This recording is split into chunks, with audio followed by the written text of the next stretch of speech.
the Bunker shows that size doesn't matter in an open world game.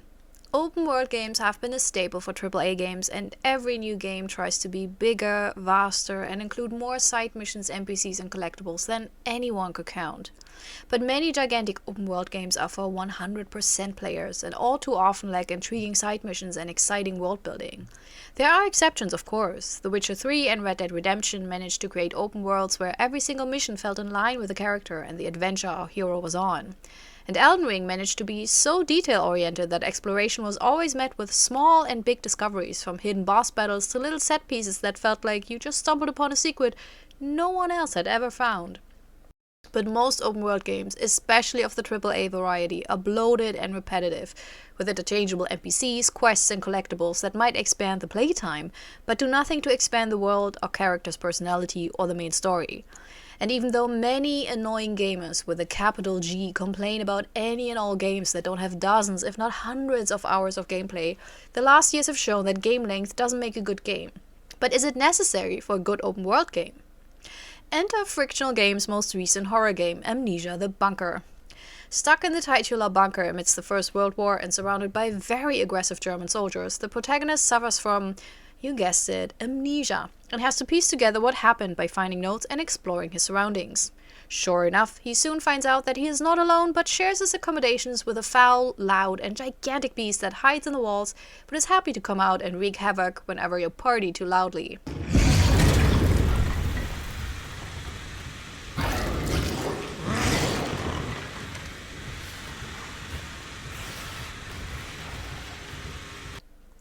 With gameplay options that involve grenades, flares, a gun, bandages, and a noisy flashlight, the protagonist soon gets access to the different sections of the bunker and can gather resources, such as life-saving fuel to keep on the lights, which the monster hates, and to find out what really happened.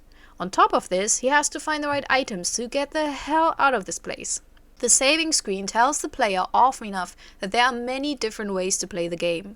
Grenades are not just there to keep the monster at bay for a while or blow up some rats. They can also help break down obstacles.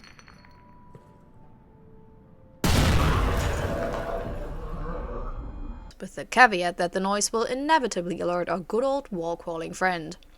Most objectives can be solved by finding the right clues through the notes, but can also be reached by being very patient and thorough when going through all rooms, nooks, and crannies to look for items. There's a certain order to the main objectives, but within their confines is a small but gratifying world to play as you like. Gung-ho and noisy, careful and elegantly, or, like myself, a chaotic mess stumbling and bumbling your way through the different sections.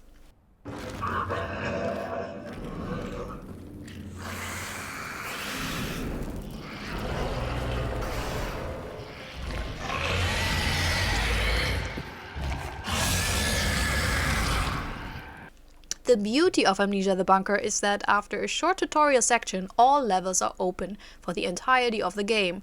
Of course, with some locked doors which need to be opened through sheer force or ingenuity. The bunker offers you plenty opportunities to backtrack, explore, and restock your supplies. It is by definition an open world game that uses the small map to its advantage. A small map can be incredibly useful to tell a tight story that is still full of many little details and subtleties. Slowly getting to know the many tight corridors and dark labyrinthian rooms can help the player to be more bold in their approach and get a grasp of life in the bunker itself. A map too large would mean for many players that they'd never get fully familiar with their surroundings. But in the bunker, you sooner or later know your hiding spots, dead ends, and the bad corners where lights are out or rats make life harder for you. Every room offers some sort of world building, from notes to hidden wine crates up to a box full of fingers? What the fuck? The objectives tie into our protagonist's goal to escape the bunker, and all collectibles, aka notes and photographs, are closely tied to the main story. It makes sense to forego the main goal to look for resources and thus increase your chances of survival. It even makes sense to look for notes, since our protagonist wants and needs to find out what happened to his comrades and his friend. And for the player, the open world allows for a game-style variety that rewards stealth experts and fans of the classic Amnesia, as well as people who just want to blow shit up and run for it.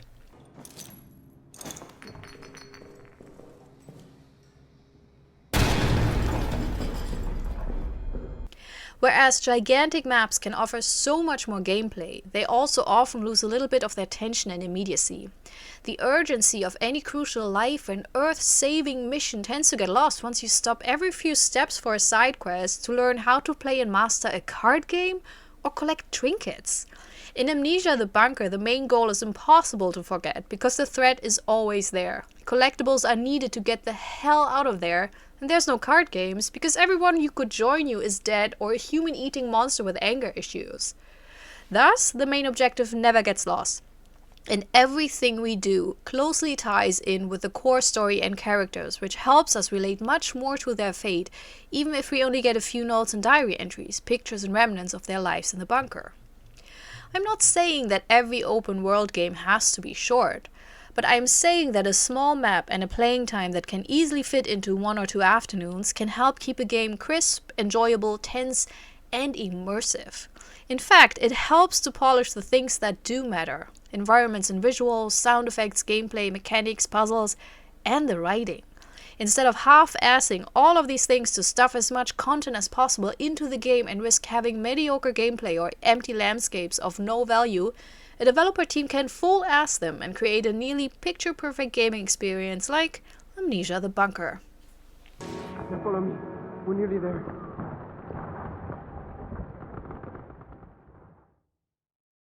This is my self-recorded outro song so I don't get hit with copyright claims. If you subscribe to a lot of fun tutorials, reviews, and let's plays.